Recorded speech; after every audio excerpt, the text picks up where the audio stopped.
Welcome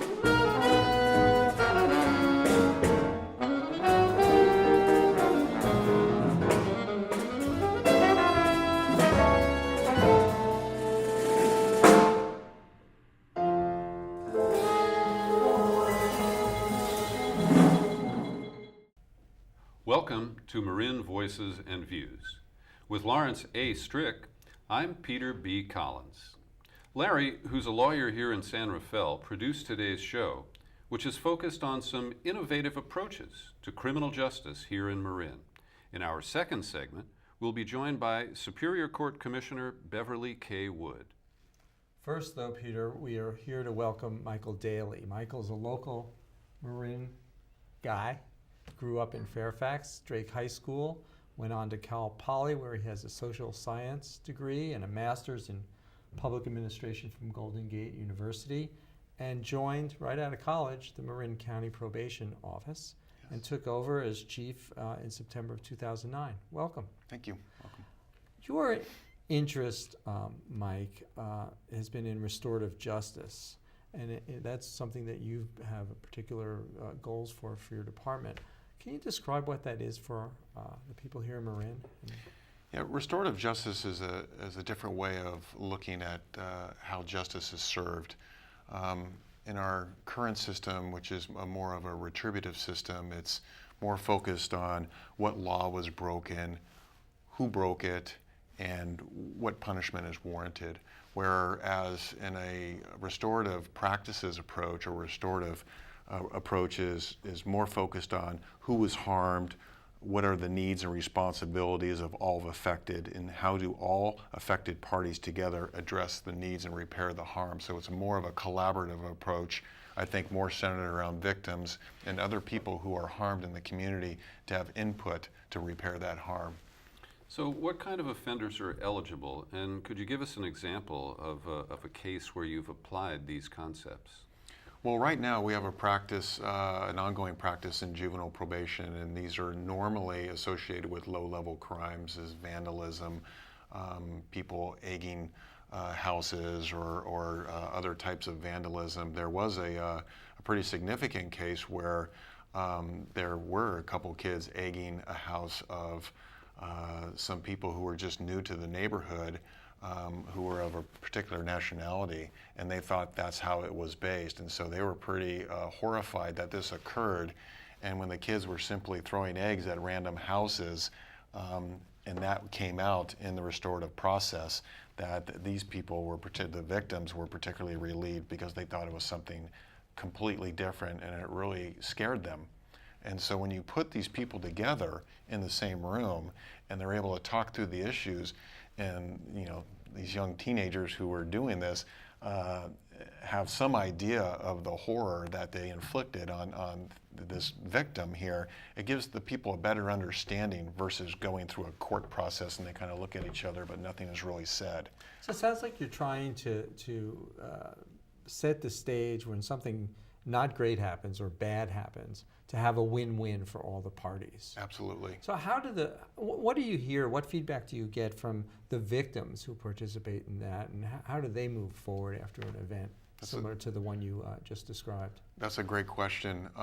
We actually in the probation department have a full-time staff assigned to do what's called Victim Offender Reconciliation Program. Her name is Marissa Wertheimer, and Marissa actually does surveys of people who have completed this, and they all come out very high percentage of victim satisfaction. And so you gave us a good description of these kids understanding the impact of what they did. What other benefits are there for the offenders? Well, it's insight and taking responsibility for your actions, but most importantly, it's just not always one person who's harmed. There's a community that's been harmed. If you spray graffiti on a city-owned fence, it's blight in your neighborhood, and that has impacts on all of us. So there's the pebble in the pond and the ripple effect, and so normally teenagers don't understand that, and the more you expose them to their actions, the better off I think they're understanding, and it's appropriate conflict resolution. And so I think it's a real learning experience for our young people. So you having the folks that commit these bad acts understand in context what's going on and how that could affect others. I would think another benefit that's served to the perpetrators of these infractions, if you will, is that it keeps them away from worse people. That is, that they're being diverted from a system that might put them with people who have done even worse things if they get involved with the criminal justice system. Is that something that you're concerned about and talk to these people about, or has that come up in your experience with your program? Absolutely. The research will indicate that you do not want to mix low-risk offenders with high-risk offenders. Would this person be eligible to be taken to juvenile hall for a vandalism charge? Well, sure. They broke the law. But does this person really need to have cement walls around them and incarcerated for doing a low-level act?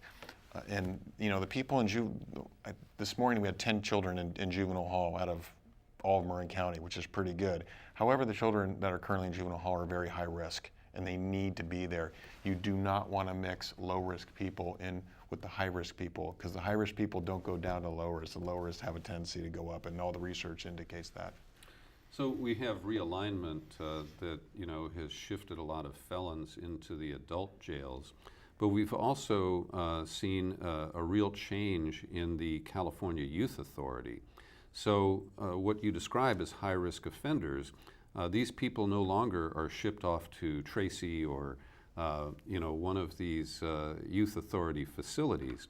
How has that shaped the population, and can you separate if they are sent to the juvenile detention facility here in Marin?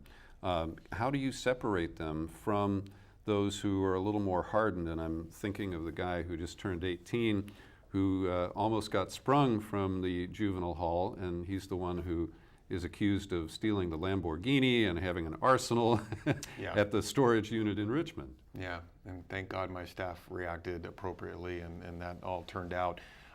Complex question. Yes, in 2000, in the year 2000, I think Department, the CYA had about approximately 10,000 kids in custody. And through some non-competitive grant funding through California, given to counties to address the specific needs of the county, that population is down to underneath 1,000 in the Department of Justice, Division of Justice, the old CYA. And so it's ironic that you mentioned that, because some of the funding that they gave to us, that's the funding that pays for the Victim Offender Reconciliation Program. These are the targeted interventions that we use to offset this flow, this increasing flow of children going to prison. So again, we do not want to mix low-risk kids in with high-risk kids, and we do everything from the preventative side to stop that. And I'm also working with the Juvenile Justice Commission to introduce this into the schools. Have you noticed, or have you kept track of the recidivism rates of any of the folks that have gone through your program, and the success you've had in keeping them from coming back and revisiting you guys? We have a pretty good rate of, I want to say 70% of the people who come visit us on the first time, and this is including restorative justice processes and not. Some of these kids go to youth court, which have restorative components to it. 70% of them don't return to us. Then there's the 30% who may, and then there's a very smaller percentage who come back more and more, and those are typically the kids that end up in juvenile hall who have pretty problematic lives. Mm-hmm. Mike, I learned about the concept of victim offender reconciliation or restorative justice through the work of Chuck Colson. He was the Watergate felon, and after he left prison, he started prison fellowship. And they've advocated for restorative justice, and they had a pilot program in Texas under then Governor George W. Bush. It was called Interchange. And I talked to Chuck Colson about it, and I was impressed with most aspects. But his approach, and because he was a born-again Christian, he argued that it only worked if you became born again. Now, in a secular government-sponsored program, I don't imagine there is a religious component. But I wanted to ask you about that. And do some people who are religious or who come from a family, do they include that in their interpretation of the process? I'd have to respectfully disagree with Mr. Colson, number one, and number two, we don't have any type of religious component in what we're about here in Marin. And again, as I mentioned, we're partnering with the schools, and there's a variety of schools that are using this as an alternative to suspension, and it's working very well, from schools like Del Mar and Tiburon to White Hill and Fairfax to particularly Davidson Middle School and Sarafella have produced tremendous results. Dozens and dozens of suspensions have been alleviated, and I know Davidson High School is down to a handful of suspensions, and they were literally in the hundreds. Mm-hmm. And so the whole conflict resolution skills of these children entering into high school is so pivotal and so important for these young people to learn. Instead of sending kids home for 3 to 5 days on a suspension with possibly a single parent, who's going to supervise them? They may get into more trouble. They don't get paid for not having a student in the seats.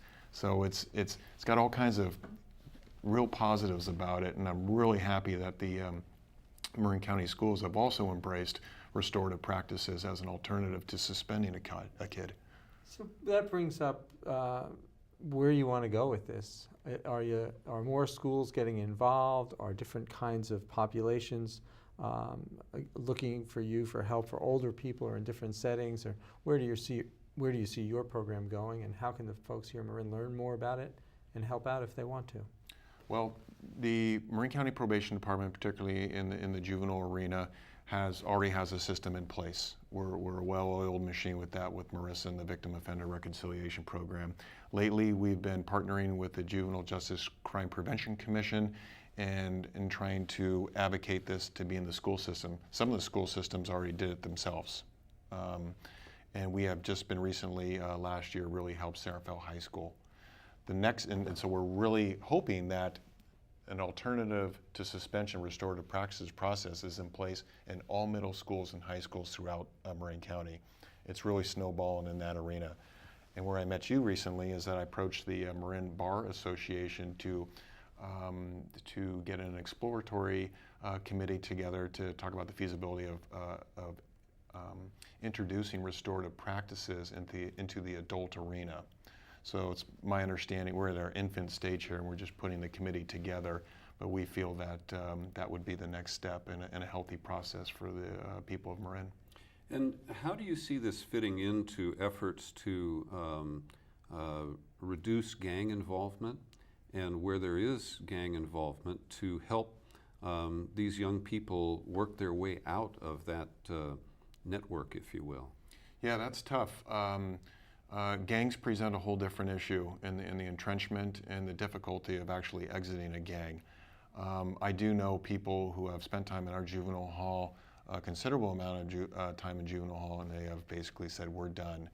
I'm not saying that was totally the efforts of restorative practices, but we do practice some cognitive behavioral approaches and corrections of behavior, and for them to have insight through some therapy about their actions. And it's interesting, they all say, what do you want with your children? Well, I don't want them to grow up to be in a gang.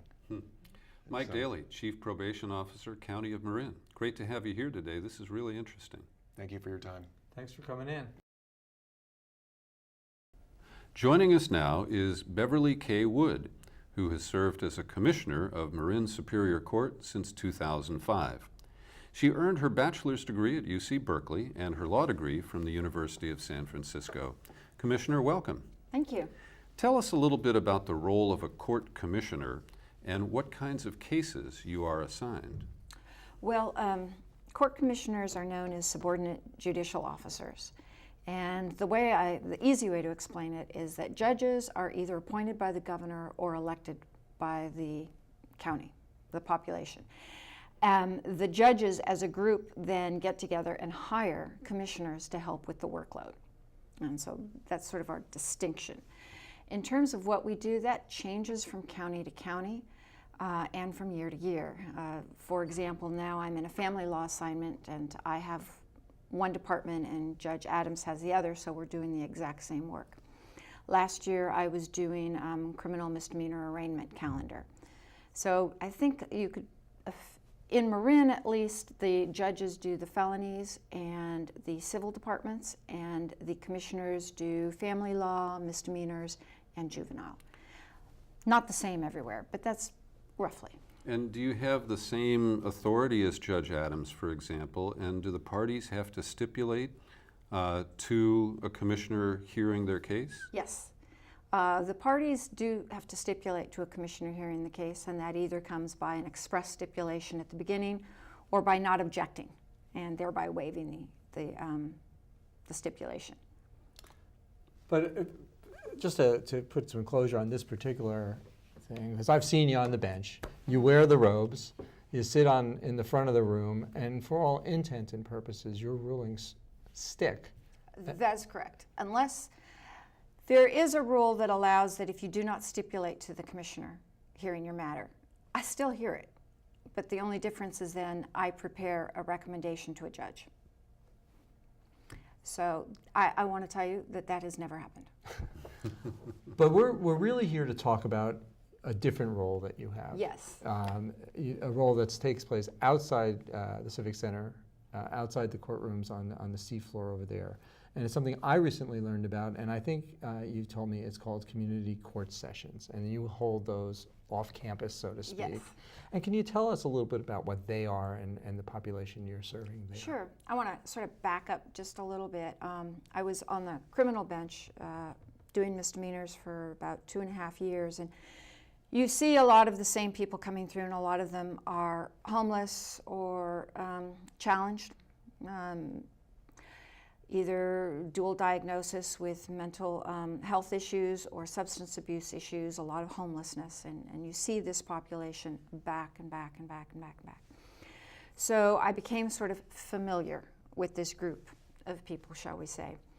And then in 2010, I got a letter from Legal Aid of Marin and St. Vincent's Dining Hall suggesting, gee, can we do something for this population? And the three of us, Moira Prondeville, Chris Jones, and I sat down and we sort of hammered out this idea that the court would go to this population and we would hold court sessions at the dining hall. So that's why it's called community court, because we're holding the session there. It is an official court session. I actually wear the robe. We have my clerk, and we do official court business, but we are going out into the community for a number of reasons. One of them is that transportation is a big issue for a lot of these folks.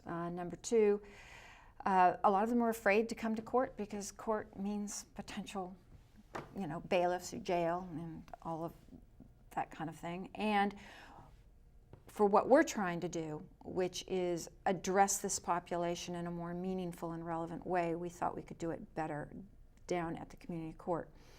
Ideally, we wanted to handle sort of low-lying, nonviolent misdemeanors. But because of all the budget cuts that hit, the district attorney and the public defender really were not able to join us. And so what we've done instead is that we're addressing infractions. And we're ideally set up to handle quality of life infractions, drunk in public, vehicle and habitation, being in a park after hours,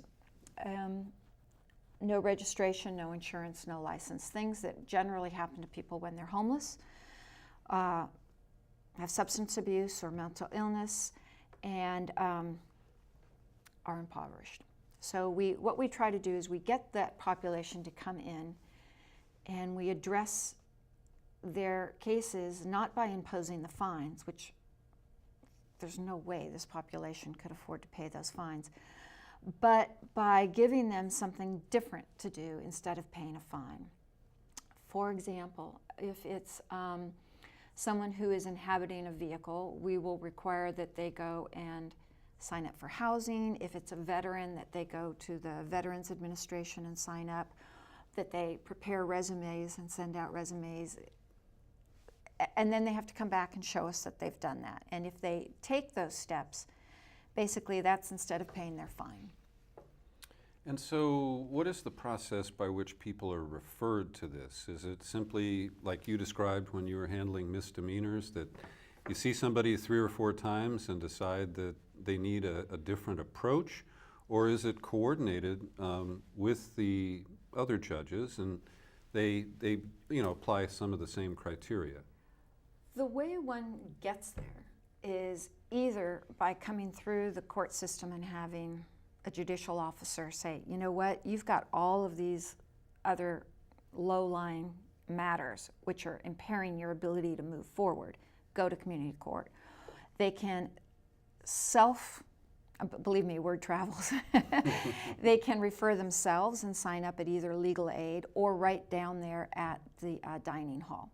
We also have places that people can sign up down in Marin City, at the Canal Alliance, Star of the Sea Church, up in Novato, and out in Point Reyes at the place, I've got it written here, but I can't remember.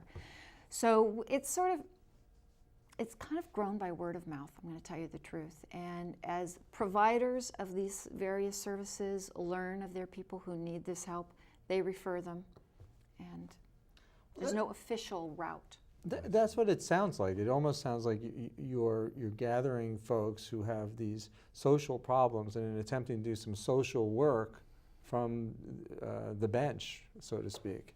You're right. How does it work? I mean, how do you see these people moving forward? Well, we are doing social work, and that was actually one of the judges' sort of opposition to it when I first proposed it. It's like, that's not really our job. And the way it works, I can tell you one thing. We're getting nowhere with giving these people tickets and fines.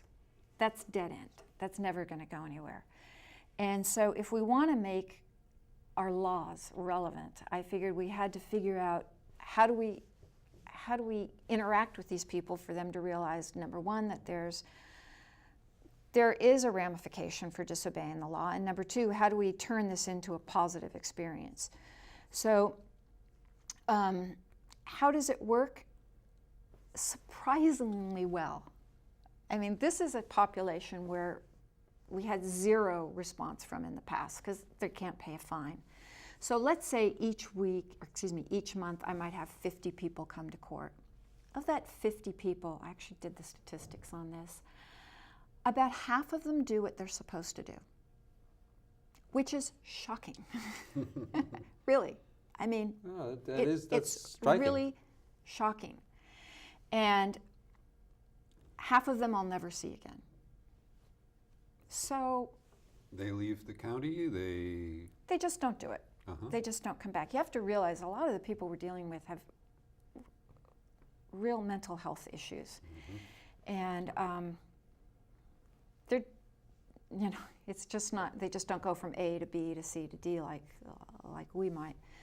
But it's actually really, really surprising. I bet you some of the people are just happy to be listened to. That's what it strikes me listening to you. That is something I really hear a lot of, because we're sitting at the dining hall. This is where these people hang out all day. We're at a table, and I do have my robe on, and we have our flag stuck in a milk crate. And a gavel? You bring a gavel? No, I don't bring a gavel.